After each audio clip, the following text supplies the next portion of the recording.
আপনারা যাকে ভোট দিয়ে ক্ষমতায় পাঠিয়েছেন, ক্ষমতার মসনদে যাকে বসিয়েছেন, যাকে ভেবেছিলেন আপনি বিপদে পড়লে আপনার পাশে দাঁড়াবে, বিপদে আপনার পাশে থাকা তো দূরের কথা, যখন আপনি বিপদে পড়েছে আপনাকে আরো গঙ্গাসাগরের দিকে ঠেলে দেওয়ার জন্য কি বলছে, দিল্লিতে গিয়ে আন্দোলন করুন। আমি তো অবাক হয়ে যাচ্ছি। মমতা ব্যানার্জির উচিত ছিল সারা রাজ্যের সর্বদলের মিটিং ডাকা, অল পার্টি মিটিং ডেকে বিজেপি ছাড়া রাজ্যের সমস্ত পার্টিকে ডাকা, যেটা মুসলমানদের পশ্চিম বাংলার 30% মুসলমান আছে, তারা আজকে চিন্তিত হচ্ছে এই সাংবিধানিক বিলের বিরুদ্ধে। রাজ্য সরকার প্রতিবাদ করবে, বাকি কোন কোন দল রাজ্য সরকারের সাথ দেয় সেটাও তো চেক করার দরকার ছিল। তার পরিবর্তে উনি স্টেজ থেকে বললেন কি, ওয়াকাফ নিয়ে গুলুগুলি করবেন না। কে ওয়াকাফ নিয়ে গুলুগুলি করছে? আমার বাপের জায়গা যাচ্ছে, আমার দাদুর জায়গা যাচ্ছে, আমি 100 বার প্রতিবাদ করব। আপনার পছন্দ হলে এই রাজ্যে থাকবেন, না পছন্দ হলে চলে যাবেন উড়িষ্যাতে, চলে যাবেন ঝাড়খণ্ডে, চলে যাবেন বিহারে। বলার সাহস পাচ্ছ কোথা থেকে? এ আপনাদের মতো লোকেদের জন্য, আপনাদের মতো লোকেদের জন্য মমতা ব্যানার্জি কথা বলার সাহস পাচ্ছে। লজ্জা করছেন আপনাদের? লজ্জা করছেন আপনাদের? মুর্শিদাবাদের মতো জেলাতে দাঁড়িয়ে, যেখানে সংখ্যালঘু সমাজের মানুষ প্রায় 70%, ওখানে দাঁড়িয়ে এই ওয়াকাফ নিয়ে যেভাবে খিল্লি করলো, পেলে কোথা থেকে সাহস? আপনারা দিচ্ছেন, জানে দুধেল গাই পকেটে ভরে রেখে দিয়েছি, ভোটের দিনে 500 টাকা দেবো, বিজেপির একটু ভয় দেখাবো, ভোট তো চলে আসবে। এই হচ্ছে আপনাদের দুরবস্থা।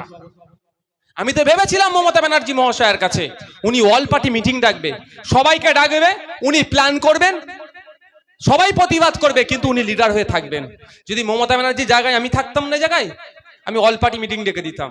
এই সবাই বলো কি করব, সবাই বলবে প্রতিবাদ হোক, সবাই বলবে সুপ্রিম কোর্টে মামলা হোক। আমি মুখ্যমন্ত্রী থাকলে বোঝানোর জন্য বলছি, আমার মুখ্যমন্ত্রী হওয়ার ইচ্ছা নাই, আমার দলে কেউ থাকলে তাকে দিয়ে আমি মামলা করিয়ে দিতাম। তাহলে হিরো কি হতো? যে মামলা করছে সরকার। তার পরিবর্তে কি বলছে, দিল্লিতে গিয়ে ভোটের সময় যখন আসবে আপনারা দিল্লির রাস্তা দেখাবেন তো?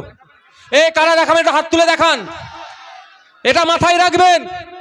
এখানে আপনার অস্তিত্ব লড়াই, এখানে Trinamool, BJP, CPM, Congress, ISF নয়, আপনার পূর্বপুরুষের রেখা যাওয়া কবরস্থানের অস্তিত্বের লড়াই। না হলে আপনার পূর্বপুরুষের কবরস্থানের উপরে দেখবেন মদের দোকান হবে, মদের ফ্যাক্টরি হবে, কিচ্ছু করতে পারবেন না। এটা মাথায় রাখবেন। যখন আইনটা পাস হয়েছে, সংখ্যার ভিত্তিতে পাস করালেও আমি তার কয়েকদিনের মধ্যেই আপনাদের উদ্দেশ্যে বলছি, একটা পোস্ট করেছিলাম আমার অ্যাডমিনকে দিয়ে, যে তুমি আমাকে মারলেও আমি এই আইনের পরিবর্তে, তুমি আমাকে জেলে দিলেও আমি এই আইনের পরিবর্তে, তুমি আমাকে খুন করলেও আমি এই আইনের পরিবর্তে। আজকে এখানে দাঁড়িয়ে বলছি, এই ফকির সাহেবের হুজুরের এই এলাকার দাঁড়িয়ে বলছি, এই আইনের বিরুদ্ধে আমার জীবনের শেষ দিয়ে আমি লড়াই করব প্রত্যাহারের জন্য। বুঝতে পারছেন, এটা শুধু মুসলিম হিন্দুর ব্যাপার নয়, সংবিধানকে রক্ষার লড়াই। আজকে সংবিধানের আইনকে সম্ভবত সম্পূর্ণরূপে অনুচ্ছেদগুলোকে উল্লঙ্ঘন করছে, আক্রমণ করছে, ভায়োলেট করছে, তাকে বাঁচাবার লড়াই।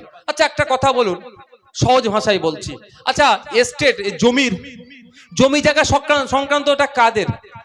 যৌথ লিস্টে না স্টেটের লিস্টে? আমি আপনাদের বলে রাখি, কিছু কিছু আইন আছে যেটা কেন্দ্র আর সরকার মিলে যৌথ লিস্ট বলে, ডিসাইড করে, আর কিছু আছে সেই পলিসি রাজ্য তৈরি, সেই রাজ্য তৈরি করে। জমি জায়গার পলিসি কে তৈরি করে জানেন? রাজ্য। এখন কেন্দ্র সরকার সব ক্ষমতাটা রাজ্য থেকে কেড়ে নিয়ে কেন্দ্র নিজের হাতে রাখার চেষ্টা করছে। তাহলে এর বিরুদ্ধে তো আগে প্রতিবাদ করা দরকার। যুক্তরাষ্ট্র পরিকাঠামোতে আঘাত দিচ্ছে তো, মমতা ব্যানার্জি সরকারের বলা দরকার তো যে তুমি আমার জমির অধিকারটা আমার। কারণ আপনাকে বলি, আপনাদের এখানে অনেকে শুনেছেন তো, অনেকে এই যে হাইওয়ে গুলো এক্সটেনশন হয়, যখন রাস্তা চওড়া হয় না, যেটা ন্যাশনাল হাইওয়ে, বা বাদ দিন ট্রেন লাইন যখন নতুন ফেলে, কেন্দ্র সরকার কি বলে, কেন্দ্র সরকারের রেলওয়ে মিনিস্ট্রি কি থেকে কি বলে, রাজ্য সরকারের কাছে চিঠি আসে যে আমি ওইখানে এই লাইনটা করতে চাই, এই মথুরাপুর থেকে শিয়ালদা বা যে কোনো লাইন আমি করতে চাই, এই লাইন করা, আমি এই দিক দিয়ে লাইনটা নিয়ে যেতে চাই, এই জমিগুলো আমাকে তুলে দাও, বলে না? ক্ষতিপূরণ রেল দিয়ে দেয়। তোলার দায়িত্ব কার থাকে? রাজ্যের থাকে। কেন? রাজ্যের হাতে জমির ক্ষমতাটা আছে। তাহলে ওয়াকাফের সম্পত্তিটা ম্যাক্সিমাম জমিতে তো, তাহলে ক্ষমতাটা কেড়ে নিতে চাইছে। তাহলে এটাকে সামনে রেখে সুপ্রিম কোর্টে মামলা করতে পারে। তা না করে কি করছে? বিধানসভাতে বিল পাস করাতে পারে। তা না করে কি করছে? বলছে কোথায়? দিল্লি গিয়ে, তা আপনাদের মধ্যে যদি মাথায় যদি থাকে তাহলে দিল্লির রাস্তাও কিন্তু আপনাদেরকে দেখাতে হবে। দিল্লির রাস্তা আপনাদের দেখাতে হবে। এই ভয় যদি পেয়ে যান অমুক চলে আসবে তমুক চলে আসবে, ভাই এ না এসেও কি আছে না এসেও কি আছে, আমাকে উত্তর দেন তো বলেন। শুভেন্দু অধিকারী এই ক্যানিং এ কদিন আগে ট্রেনের মধ্যে জয় শ্রীরাম না বলে মার মেরেছে কদিন আগে। এটা তো উত্তরপ্রদেশ নয় তো, এটা বিজেপি পরিচালিত রাজ্য নয় তো, মার খেতে হচ্ছে, তাদের বিরুদ্ধে অ্যাকশন নিয়েছে। এই হাওড়া জেলাতে বলেছে অ্যাকশন তো নিয়ে দূরের কথা, আমরা আমাদের পক্ষ থেকে এফআইআর করেছি বলে আমাদের লোককে অ্যারেস্ট করেছে। অ্যারেস্ট করা ছিল ওদের লোকগুলোকে যারা ওই অন্যায় করেছে, যে আইনের পথে গেল তাকে উল্টে অ্যারেস্ট করেছে। মানে বুঝতে পারছেন? আমি আপনাদের বলি এটা হওয়ার কারণ হচ্ছে কোনোদিনই কেন্দ্রের বিজেপিকে এরা চটাবে না, কারণ গলা পর্যন্ত দুর্নীতি করে ফেলেছে এরা। এরা কত অব্দি দুর্নীতি করেছে? গলা পর্যন্ত দুর্নীতি করে ফেলেছে। এদের আর কিছু বলার জায়গা নাই। যদি বলে সিবিআইডি কে দিয়ে চলে যাবে। আপনারা বলুন, পশ্চিমবাংলা তো বিজেপি বিরোধী সরকার চলছে, বলছে যেটা মুখে, কিন্তু ঘোড়ার ডিম, এটা বিজেপি সরকারি বকলমে চলছে। এখানে আন্দোলন ভালো করে করলে হরিয়ানার মানুষরা তো ক্ষমতা পাবে, এখানে আন্দোলন ভালো করে করলে মহারাষ্ট্রের মানুষরা তো ক্ষমতা পাবে, এখানে আন্দোলন ভালো করলে ত্রিপুরার মানুষরা সাহস পাবে, এখানে আন্দোলন ভালো করলে অসমের মানুষরা সাহস পাবে, এখানে আন্দোলন ভালো করলে তামিলনাড়ুর মানুষরা সাহস পাবে। এখানে যত বড় বড় আন্দোলন হবে ভিন্ন রাজ্যে বিজেপি ততটা চাপে পড়বে। আর এটাই তো মমতা চাইছে না। মমতা ব্যানার্জি চাইছে না বিজেপি দুর্বল হোক। বিজেপি দুর্বল হলে তো আপনি তো উড়বেন, আপনি কি তার পায়ের নিচে আর বসে থাকবেন? এটা মাথায় রাখতে হবে। আমাদের এখানে বড় বড় আন্দোলন করতে হবে। তবে হ্যাঁ, আমি আবারও বলছি, এটা ধর্মীয় লড়াই নয়। শুধু মুসলমানদের নারের তৈবির আল্লাহ একবার ওয়াকাফ বাঁচাও জিন্দাবাদ এই ফাঁদে পড়বেন না। এটা বিজেপির ফাঁদ। আমরা কেউ ইচ্ছাকৃতভাবে কেউ না বুঝেই ফাঁদে পড়ে যাচ্ছি। বিজেপি চাইছে ওয়াকাফ বাঁচানোর জন্য তকবীর দিয়ে আন্দোলন হোক। যখনই আপনি তকবীর দেবেন, আপনি আপনার পাশে হিন্দু ভাইকে পাবেন। এ ভাই বলুন, আদিবাসী ভাইকে পাবেন, দলিত ভাইকে পাবেন, বলবো ওরা ধর্মীয় ব্যাপার, ওরা বুঝে নিক। এটা তো বিজেপি চাইছে। সেই ফাঁদে আপনি পা দেবেন কেন? সংবিধান রক্ষা করতে এসেছি আমরা। সংবিধান রক্ষার জন্য কি হবে? হিন্দুস্তান জিন্দাবাদ, সংবিধান জিন্দাবাদের নারা দিয়ে তকবীর তার হবে, ভারতের দেশের তকবীর হবে। দেশের সংবিধানের নামে জয়ধ্বনি দিয়ে বিজেপিকে কাঁপিয়ে দিতে হবে, বিজেপির কল্যাণে ভয় পাইয়ে দিতে হবে। কল্যাণে ভয় ঢুকিয়ে কৃষকরা যেমন লাগাতার আন্দোলন শান্তিপূর্ণ করেছে, আপনাকে আমাকে শান্তিপূর্ণ আন্দোলন করে বিজেপিকে প্রত্যাহার, আইনকে প্রত্যাহার করতে বাধ্য করতে হবে। পারবেন তো ভাই? সাথ দেবেন? আপনাদের জানিয়ে রাখি, আপনাদের মমতাময়ী সরকারের কাছে আমাদের কেউ একজন একটা ডিমান্ড, কিছুই ডিমান্ড নয়, ক্যালকাটা পুলিশকে চিঠি করেছিল কলকাতা ধর্মতলার আশপাশে একটা অবস্থান বিক্ষোভ করব শান্তিপূর্ণ ওয়াকাফের বিরুদ্ধে। কলকাতা পুলিশ কিন্তু দেয়নি। বুঝতে পারছেন? আপনি ওয়াকাফের বিরুদ্ধে আন্দোলন করবেন তো অবস্থান বিক্ষোভ করবেন, তাও কলকাতা পুলিশ দেয়নি। মানে বুঝতে পারছেন মমতা ব্যানার্জি আপনার কতটা চাইছে। আপনাকে বলছে আমি আছি, সব চিন্তা নেই, ভালো কথা। একটা গভর্নমেন্ট অর্ডার, কোনো জিও বলে গভর্নমেন্ট অর্ডার বা নোটিফিকেশন কিছু দিয়েছে? দিয়েছে ভাই? তাহলে কি প্রমাণ আছে?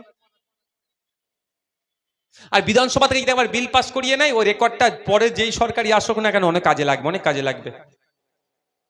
আপনাদের বলবো কেন এরা ওয়াকাফ নিয়ে সিরিয়াস নাই বলেন তো? কারণ আছে, এরাই তো ওয়াকাফ সম্পত্তি খেয়ে বসে আছে। বুঝতে পারছেন? এই তো খেয়ে বসে আছে। বিধানসভায় মন্ত্রী, আমি বিধানসভার মধ্যে বলেছি, শুধু এখানে বলছি না, এই যে রেকর্ড হচ্ছে, এই রেকর্ড একটা মমতা ব্যানার্জিদের কাছে যাবে, একটা মোদির কাছে যাবে। কার মোবাইল থেকে যাবে বলতে পারবো না, যাবে আমি জানি। তাই ভুল বললে আমাকে ছেড়ে দেবে এরা মনে করছেন? সামান্য একটা পুলিশকে দালাল বলেছিলাম বলে আমার নামে মিথ্যা মামলা দিল। আর শুভেন্দু অধিকারী পুলিশকে গালাগালি দিয়ে দিচ্ছে। শুভেন্দু অধিকারীতে যে টিম যাচ্ছিল সেখান থেকে পুলিশকে খালিস্তানি বলে স্লোগান দিয়ে দিচ্ছে। ভয়ঙ্কর ব্যাপার।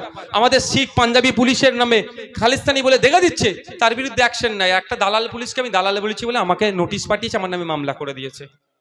তাহলে আমাকে ছেড়ে দেবে? এরা কবরস্থানের উপরে ছাড়েনি।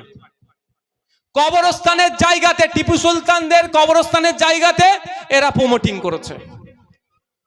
কলকাতায় দামি দামি জায়গা তৃণমূলের কাউন্সিলর থেকে শুরু করে এমএলএ, মন্ত্রী, এমপিরা দখল করে রেখে দিয়েছে। সে কি ছাড়বো নাকি? আইনটা প্রত্যাহার করাই না, তারপরে আইনের মাধ্যমে গলায় হাগুল ঢুকিয়ে ওই জায়গাগুলো বার করব। আইনের মাধ্যমে, আইনের মাধ্যমে। ওই জন্যই তো ভয় পাচ্ছে, ওই জন্য যা দিল্লি দিতে চায়। দিল্লিতেও করবো আন্দোলন, ঢোলাতেও করব, দেগঙ্গাতেও করব, সাগরেও করব, কুলপিতেও করব, ওন্দাতেও করব, বাঁকুড়াতেও করব, বিষ্ণুপুরেও করব, প্রয়োজনে কলকাতায় কালীঘাটে করব, পশ্চিম বাংলার অলিতে গলিতে আন্দোলন করব। কারো পায়ে তো রুখে দেখা। আর আপনারা দেখে রাখুন কারা আন্দোলনটা রুখার চেষ্টা করছে। আর যদি মনে করেন এখন হচ্ছে আর ভোটের সময় নাকে কান্না কাঁদবো, যাকে ইচ্ছা ভোট দেবেন। শুধু অনুরোধ এটাই, যে আপনার বিপদে আপনার পাশে দাঁড়ায়নি, ভোটের সময় যেন তার কাছে তার বোতামে আপনারা হাত দেবেন না। এটা আমার অনুরোধ, এটা আমার অনুরোধ, আর কিছুই নয়। আমাকে ভোট দিতে হবে, আইএসএফ কে ভোট দিতে হবে, এই জোর জবরদস্তি নয়। কিন্তু যে আপনার বিপদে আপনার পাশে দাঁড়ালো না, 2026 সালে সেই বোতামে যদি হাত দেন, আপনার থেকে খারাপ মানুষ মনে আর পৃথিবীতে কেউ থাকবে না। হবে তো ভাই? সেই বোতামটা আপনাদের জন্য বর্জন করতে হবে। আমি বলছি একবার সারা রাজ্যে বর্জন করে দেখুন, সারা রাজ্যে বর্জন করে দেখুন, তাহলে আর ওই রকম ভাবে বলতো না ওয়াকাফ নিয়ে গুলোগুলি। এটা বলতে পারতেন তিনি আমাদের অভিভাবিকা, তিনি আমাদের রাজ্যের মুখ্যমন্ত্রী। দেখো ওয়াকাফ নিয়ে আন্দোলন করলে জানো না কোনো জায়গায় হিংসা হয়, হিংসা হলে কিন্তু আমি ছেড়ে কথা বলবো না। একজন অভিভাবিকার এটা বলা দরকার। আমিও তো আমাদের ছেলেদের বলি যে মিটিং মিছিল করছো, উল্টো পাল্টা না স্লোগান হয়, যদি উল্টো পাল্টা স্লোগান দিয়েছো তোমাদের কিন্তু আমি ছাড়বো না, বলি না? আমাদের জেলা প্রেসিডেন্ট তোমাদেরকে বলে দেয় না এই করতে হবে সেই করতে হবে, ভুল হলে কিন্তু ছাড়বো না। জেলার অভিভাবক হিসাবে তোমাদের নির্দেশনা দেয়। আর আমাদের রাজ্যের তিনি অভিভাবিকা, তিনি তো বলতে পারতেন, এটাও তো বলতে পারতেন যে আমি নেতৃত্ব দেবো, সারা রাজ্যের মানুষ চলো ওয়াকাফের বিরুদ্ধে আন্দোলন করব। তবে এটা হবে দাঁড়া। ক্যাকাছিচির সময় মনে আছে তো, সবাইকে মামলা টামলা দিয়ে ঘরে ঢুকিয়ে দিল, উনি একটু হেঁটে নিয়ে ক্যাকাছিচি করেছিল। লোক দেখানো একটা করবে, যে কথা কালকে বলে ফেলেছে। আমার কাছে প্রচুর ফোন এসেছে যারা তৃণমূলের হেভিওয়েট নেতা, ইভেন এমএলএ পর্যন্ত। কালকে ফোন এসেছে আমার কাছে, কালকে ফোন এসেছে, বিশ্বাস করুন নামগুলো বলতে পারবো না, কারণ বিশ্বাস আমি নষ্ট করতে পারবো না।